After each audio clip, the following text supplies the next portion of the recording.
নমস্কার। কবিতা পাঠের সময় এখন।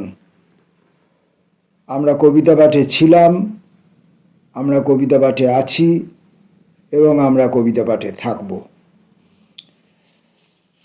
আমরা জয় গোস্বামীর কবিতা পড়াতে মনোযোগী হয়েছি। আগের ভিডিওতে আমরা জয় গোস্বামীর কিছু কবিতা পড়েছি, যে কবিতা মানুষের কাছে পৌঁছায় না, মানুষের কাছে যে কবিতাকে তুলে ধরা হয় না, তেমন কিছু কবিতা পড়েছি। আমার বিশ্বাসে মতো, আমি তো লেখাপড়া জানার লোক নই, আমার বিশ্বাসটা ভুল হওয়া খুব স্বাভাবিক।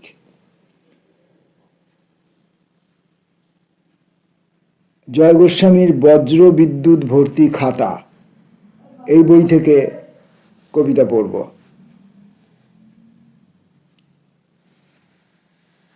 আত্মজীবনীর অংশ। আত্মজীবনীর অংশ থেকে কবিতা পড়ব। আত্মজীবনীর অংশগুলি সংখ্যার দ্বারা চিহ্নিত এবং প্রত্যেকটি অংশই বেশ দীর্ঘ, তাই দেখা যাক আত্মজীবনীর অংশের কতটুকু অংশ আমরা পাঠ করতে পারি। আমরা এখন আত্মজীবনীর অংশের প্রথম অংশটি, অর্থাৎ 1 দ্বারা চিহ্নিত অংশটি পড়ব। সমস্ত ভুল ত্রুটির জন্য আগাম ক্ষমা চেয়ে রাখি। বেশ, তাহলে নিজের কথা বলা কোনো পথ হতে পারে না মানবদা। কোনো পথ হতে পারে না নিজের দেখা জল ও বাতাসের অংশ। মাটির ঢেলা কোনো পথ হতে পারে না, কিংবা রাস্তায় পড়ে থাকা কবেকার খোলামকুচি পথ হতে পারে না বটগাছ, তার ডালে ডালে ঝুলতে থাকা বাদুর ও শত শত ঢিলের পূর্ণ অপূর্ণ মনস্কাম, এবং তার ঝুড়ি ধরে দোল দোল দোল দোল দোল দোল ঝুপ্পুসো কোনো পথ হতে পারে না নদীর মধ্যে। পথ হতে পারে না নদী, নদীর পাড়ে সারাই হতে আসা নৌকো, তার উপর করা খোলের ওপর দমাদ্দম হাতুড়িও কোনো পথ হতে পারে না।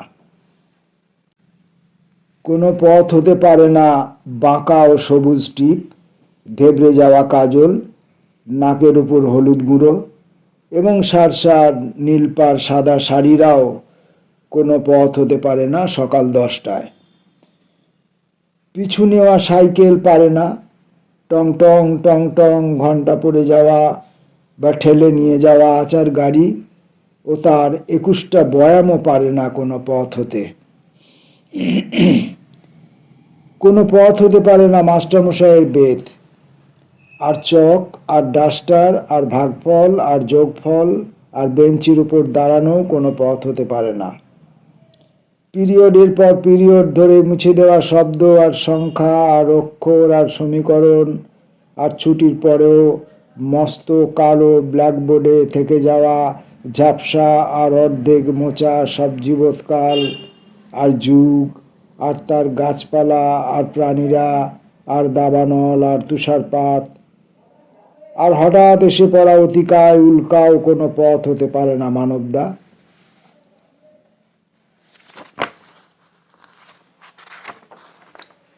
যেমন পারে না 1 থেকে 2 থেকে 3 নম্বর আগ্নেয় সুড়ঙ্গের মধ্য দিয়ে আমার এই স্বয়ংক্রিয় গতি, যে সুড়ঙ্গে শেষ হচ্ছে এক ভোরবেলায়।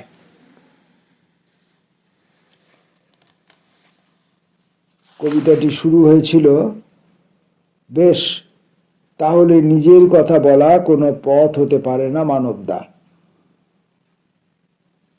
নিজের জীবনের, ছেলেবেলাকার জীবনের, স্কুল জীবনের বেশ কিছু কথা উনি বলছেন যে এই যে কথা, এই যে দেখা, এগুলো কোনো পথ হতে পারে না মানবদা।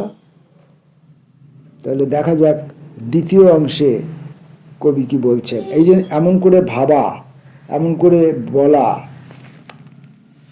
অন্য কারুর কাছ থেকে কি শোনা যায় যে কি কি বিষয়, কোন কোন বিষয়কে, কোন কোন ঘটনাকে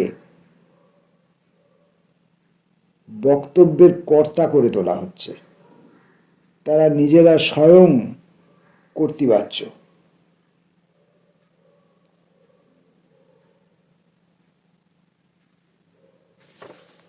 দ্বিতীয় অংশটা পড়ি। যে মহিলার সঙ্গে আমি থাকি সে যখন ক্ষেপে গিয়ে আমাকে আঁচড়ে কামড়ে ফালা ফালা করে দেয়, তখন সেই আঁচড়টা কোনো পথ হতে পারে না। সে যখন আমাকে খাতা দিয়ে পিটোয় আর বের করে দেয় বাড়ি থেকে, আর পাথরের অস্ত্র কাঁধে নিয়ে ধুঁকতে ধুঁকতে গুহা থেকে আমি শিকার খুঁজতে বেরোই, তখন আমার বেরিয়ে যাওয়াটা কোনো পথ হতে পারে না। যখন দ্বীপ্রহরে বহির্গত হই আমি ঠাকুরদাস, আর রাস্তায় রাস্তায় আবিষ্কার করতে থাকি চিড়ের দোকান, মুড়ির দোকান, ঘুগনি রুটির জন্য মাস্তান অধ্যুষিত বৌদির দোকান। আমি আবিষ্কার করি চাওলার বিধবাকে, যে এখনও তার স্বামীর মতোই 1 কাপ চা 80 পয়সা নিচ্ছে, আর খাতায় তারিখ লিখছে, ধার লিখছে, আর ধার শোধও লিখছে, আর খাতায় পিটুনিও লিখছে কিনা দেখার জন্য আমি উঁকি মারি। কিন্তু খাতা বা পিটুনি কোনো পথ হতে পারে না মানবদা।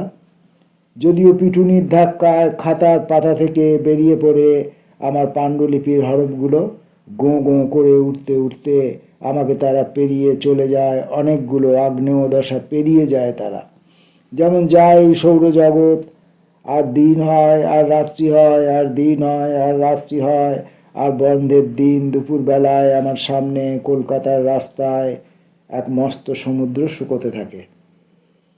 এক সমুদ্র গুম হয়ে পড়ে থাকে, বাড়িগুলো নিচের দিকে তলিয়ে যায়, সেতুগুলোর চিহ্ন থাকে না, জনমানবহীন সমুদ্র ঝকঝকে রোদ্দুরে শুকোয়। হঠাৎ হঠাৎ তলা থেকে ভেসে ওঠা পুলিশের জিপ গা থেকে জল ঝরায়, তলিয়ে যায় আবার, সমুদ্র শুকোয়। দিন হয় আর রাত্রি হয়, রাত্রি হয় আর দিন হয়, কিন্তু দিন আর রাত্রি কোনো পথ হতে পারে না মানবদা। যদিও এই সন্ধিকাল থেকে মুখ বাড়ায় গান, ডানাওলা একটা শেয়াল হয়ে গিয়ে গান চক্কর মারে আকাশপথে হাঁ করা চোয়াল নিয়ে, আর তার ডানার আলোয় আমি দেখতে পাই সেই তাকে যে আমার গানের বন্ধু ছিল একদিন। ওই গান্ধার লাগালো, সে দেখতে পেত অন্ধকারের মধ্যেও ওই মধ্যম লাগছে, আমি দেখতে পেতাম। কিন্তু এই মুহূর্তে আমি তাকে দেখতে পাই এক আকাশ ছোঁয়া বাড়ির ছাদে, আর এই মুহূর্তে সে আমাকে দেখতে পায় সেই আকাশ ছোঁয়া বাড়ির ছাদে, যার কিনারায় আমার প্রাণপণ ঠেলাঠেলি করছি এক মহিলার জন্য, যার কিনার থেকে আমরা দুজনেই পা ফসকে পড়ছি মেঘের মধ্য দিয়ে আর চাঁদের মধ্য দিয়ে, বৃষ্টি আর কুয়াশার মধ্য দিয়ে পাক খেতে খেতে পড়ছি আর পড়ছি, যতক্ষণ না আছড়ে পড়ে দুজনেই খান খান হয়ে যাচ্ছি এক ভোরবেলায়। এসব কিছুই পথ হতে পারে না, সবই তো জীবন। তাহলে কি জীবন পথ হতে পারে না? কবির প্রশ্ন, কবির আত্মজিজ্ঞাসা। মানবদা বলে কাউকে একজনকে সামনে রেখেছেন, তাকে উপলক্ষ করে কথাগুলো বলছেন। তৃতীয় অংশ।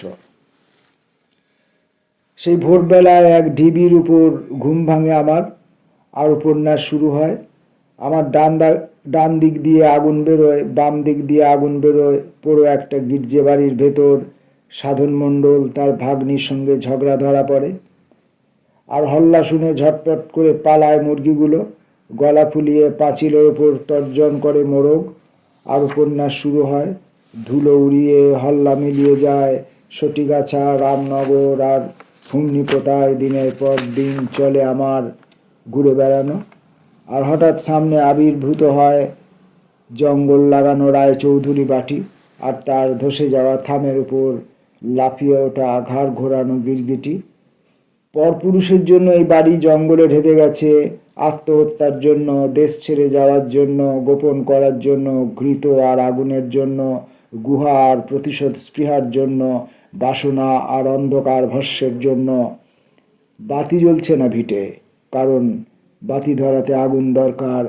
নরনারীর সম্পর্ক থেকে আগুন বেরোয়, ডান দিক থেকে আগুন বেরোয়, বাম দিক থেকে আগুন বেরোয়। শ্যামল কঠিন স্তন যুগের ওপর আচার খেয়ে মরতে মরতেও আগুন বেরোয়।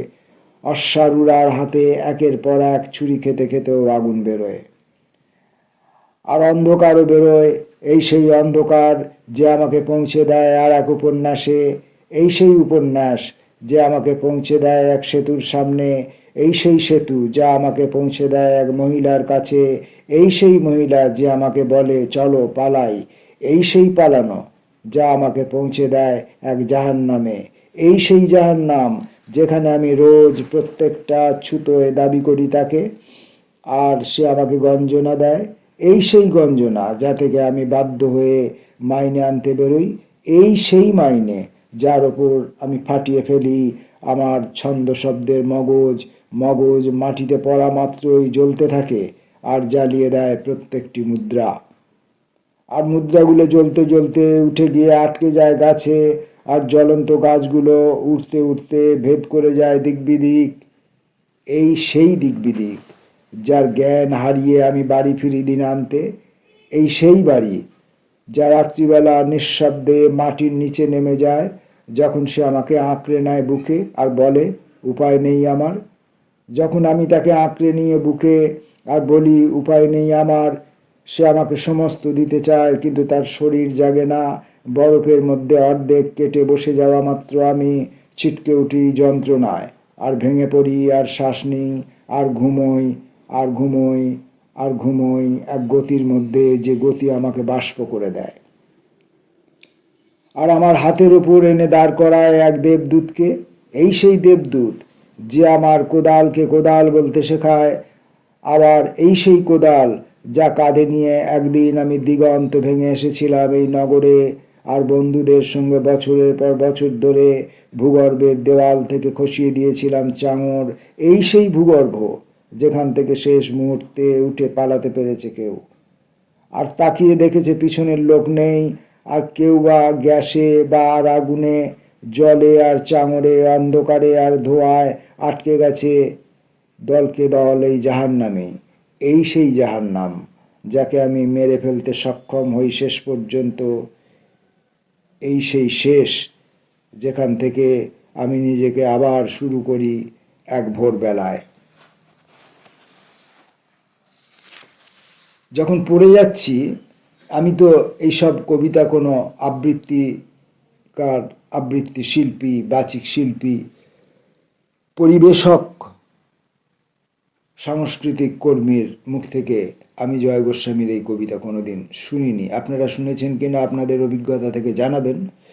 তা আমি যখন এই কবিতাগুলো পড়ছি, পরের লাইনটা কি আছে, পরের শব্দটা কি আছে, সেই আগ্রহ, সেই মানে উদগ্রতা, সেই তাড়না আমাকে তাড়িয়ে নিয়ে যাচ্ছে। আমার মধ্যে তো পরিবেশন করার কোনো ইচ্ছে তখন জাগছে না, জাগা সম্ভব নয়।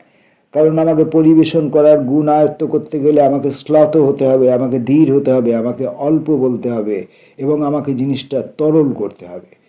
কিন্তু এই যে ক্ষীরের মতো জিনিস, অথচ অনেকটা পরিমাণ ক্ষীর, অতীব উপাদেয়, এবং পরবর্তী শব্দটি কি আছে, পরবর্তী বাক্যটি কি আছে, পরবর্তী ছবিটি কি আছে, যেন একটা ক্যানভাসের মধ্যে যেন হাবিজাবি একগাদা ছবি, অথচ কোনো ছবিটাকেই আমি বাতিল করতে পারছি না। সবই আমার সংসারের, সবই আমার জীবনের, সবই আমার সমাজের, সবই আমার দেশের, সবই আমার রাষ্ট্রের, সবই আমার চোখে দেখা, সবই আমার কানে শোনা, সমস্ত কিছুর সঙ্গে আমি জড়িত। এইসব ছবিগুলি ক্যানভাসের মধ্যে ছড়িয়ে দিয়েছেন জয় গোস্বামী। আসবো 4 নম্বরে। সাদা আর কালো, বেগুনি আর নীল, সবুজ আর বাদামি, সব নাম। এর মধ্যে কোনটা আমার? কোন নামটা ঝোলায় নিয়ে আমি বেরোই, পকেট থেকে রাস্তায় ফেলে দিই কোন নামটা, আর দপ্তরে যাবার আগে কোন নামটাই বা পকেটে নিয়ে টয়লেটে ঢুকে কোন নামটাই বা পকেটমার হয়ে যায়, আর কোন নামটাই বা সামলাতে পারে না কোনটাকে, পাড়ায় রাস্তায় ফেলে তারপর অন্য সবাই আমায় বাড়ি বয়ে পৌঁছে দিয়ে যায়, কোন নামটা? বাঁকানো আর দাঁড় করানো, সোজা আর শুইয়ে রাখা, বাট লাগানো আর আঁকশি দেওয়া সব লাঠি, এর মধ্যে কোনটা আমার? কোনটা দিয়ে পাখি তাড়াবো, কোনটা দিয়ে হাওয়া খেতে যাব বিকালবেলায়, কোনটা হাতে নিয়ে নামাবো ফিটন থেকে, নামবো ফিটন থেকে, কোনটা দিয়েই বা টেনে নামাবো নাগালের বাইরের আম কাঁঠাল, কোনটা নিয়েই বা ঝাড়াকসে দাঁড়াবো ঘুরে আর আটকে দেবো মাথার ওপর নামতে থাকা বিপদ, কোনটা দিয়ে মাটি ঠুকে ঠুকে নগরীর বাইরে চলে যায় অয়দি পাউস, আর কোনটা দিয়ে দেয়াল ঠুকে ঠুকে আমি জানতে পারি কোথায় রয়েছে আয়কর বিভাগের হাত থেকে লুকিয়ে রাখা অলংকার পরানো কঙ্কাল। কোন লাঠিটাকেই বা মাথায় বালিশ দিয়ে ঘুম পাড়াই বিছানায়, আর নিজের সারা রাত হেলান দিয়ে দাঁড়িয়ে থাকি দেয়ালে, যতক্ষণ না সমস্ত ঘটনা নিয়ে ঠাস করে দিনের ওপর থাপ্পড়ের মতো পড়ে খবর কাগজ, যতক্ষণ না আমার মহিলা আমার মাথার ওপর ঠান্ডা চা ঢেলে চান করায় ঘুম কাটানোর জন্যে, আর আমার বাজার পাঠায় ঝুঁটি ধরে। ঠক ঠক করতে করতে আমি আনাজের সামনে দাঁড়াই, মাছের সামনে দাঁড়াই। আজ বেগুন কি দর দিচ্ছ, পটল কত করে, মাছ খাওয়া এবার ছাড়িয়ে দেবে দেখছি। চারদিক থেকে দোকানদানিরা ঝটপট ছাড়াতে থাকে আমার পালক, আর যোধপুর পার্কের বাজার থেকে ফেরার সময় আর গড়িয়াহাটের বাজার থেকে ফেরার সময় আমি নদিয়ার কৃষ্ণনারায়ণ। আমার দুই ব্যাগ ভর্তি বাজার জ্বলতে থাকে দাউ দাউ করে, বার্ষিক বেতনক্রম জ্বলতে থাকে, দুটো খুপড়ির মধ্যে 1850 জ্বলতে থাকে। আমি বাড়িওয়ালাকে মনে মনে আরও 7 টাকা বেশি দিই, আর 1857 হওয়া মাত্র আমি সিপাহী বিদ্রোহের একজন হয়ে যাই। দাঁত দিয়ে টোটা ছিঁড়ি আর দুটো ব্যাগের মধ্যে ভরে জ্বালিয়ে দিই। লেক বাজার থেকে যোগু বাজার, ছোট বাজার থেকে বড় বাজার, খোলা বাজার থেকে ফোলা বাজার, রাজা বাজার থেকে কাশিম বাজার, বাংলা বিহার উড়িষ্যার বাজার দাউ দাউ করে হাউমাউ করে ওঠে লাল বাজার আর কালো বাজার, হলুদ সবুজ নীল বেগুনি আর বাদামি সব বাজার। এর মধ্যে কোনটা আমার? আমার দুই ব্যাগের মধ্যে জ্বলছে দুটো খুপড়ি ঘর, যার একটাতে ফুটতে থাকে অফিসের জন্য ভাত আর অভিসম্পাত নিজের ভাগ্যকে, অন্যটায় খাটির ওপর লম্বা হয়ে শুয়ে থাকে আমার সেই লাঠি, শুয়ে থাকে আমার প্রেম। যখন কোথাও নেই তখন আমার বদলে সেই লাঠি আমার প্রেমের কবিতা লিখতে শুরু করে এক ভোরবেলায়। 5 নম্বরের কবিতাটি, এর পরের কবিতাটি আছে লাঠি লিখিত কবিতা, মানে আমরা যে লাঠি প্রসঙ্গ নিয়ে কবি এতক্ষণ ধরে বলে এলেন সেই লাঠি এবার কবিতা লিখবে। তো সেটা আমরা আজকে পড়ব না, কারণ ভিডিওটা অনেক বড় হয়ে যাবে। তবে দ্বিতীয় দিন আমরা এখান থেকে পাঠ শুরু করব। তো জীবনের কি বিচিত্র অভিজ্ঞতা, জীবনের কি বিচিত্র প্রকাশ, জীবনের এই যে বাজার দাউ দাউ করে জ্বলছে, লাল বাজার কালো বাজার, এই কথা এত সুন্দর করে কাব্যিকভাবে প্রকাশ করা, বাজার নিয়ে বাজার দর নিয়ে প্রবন্ধ নিবন্ধ প্রচুর আছে, কিন্তু এমন কাব্যিকভাবে প্রকাশ করা আমি আর অন্য কারোর কবিতায় পেয়েছি বলে মনে পড়ছে না। ভাবুন তো, ভাবুন ভাবুন এই জায়গাটা ভাবুন। বার্ষিক বেতনক্রম জ্বলতে থাকে, দুটো খুপড়ির জন্য 1850 জ্বলতে থাকে। দুটো খুপড়ি ভাড়া নিয়েছেন কবি বাড়িওয়ালার কাছ থেকে, 1850 টাকা, 1850 টাকা। সে 1850 টাকা জ্বলছে, দাউ দাউ করে জ্বলছে।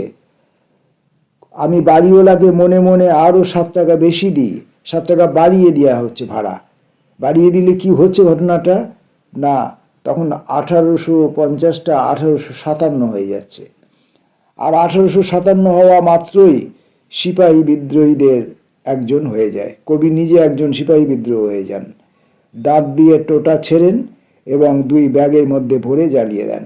দাঁত দিয়ে টোটা ছিঁড়ি আর দুই ব্যাগের মধ্যে ভরে জ্বালিয়ে দিই লেক বাজার, যোগু বাজার, ছোট বাজার, বড় বাজার, খোলা বাজার আর ফোলা বাজার, রাজা বাজার, কাশিম বাজার, বাংলা বিহার উড়িষ্যার বাজার দাউ দাউ করে হাউমাউ করে ওঠে লাল বাজার আর কালো বাজার, হলুদ সবুজ নীল বেগুনি আর বাদামি সব বাজার। এর মধ্যে কোনটা আমার? আমার 2 ব্যাগের মধ্যে জ্বলছে 2টো খুপড়ি ঘর। 1857 টাকা দেওয়া হয়েছে, 7 টাকা অতিরিক্ত দেওয়া হয়েছে বাড়িওয়ালাকে। এই বিচিত্র গল্প, এই বিচিত্র অভিজ্ঞতা, এই বিচিত্র বর্ণনা কোথায় পাবো? ফের আসবো জয় গোস্বামী কবিতা নিয়ে পরের ভিডিওয়। নমস্কার।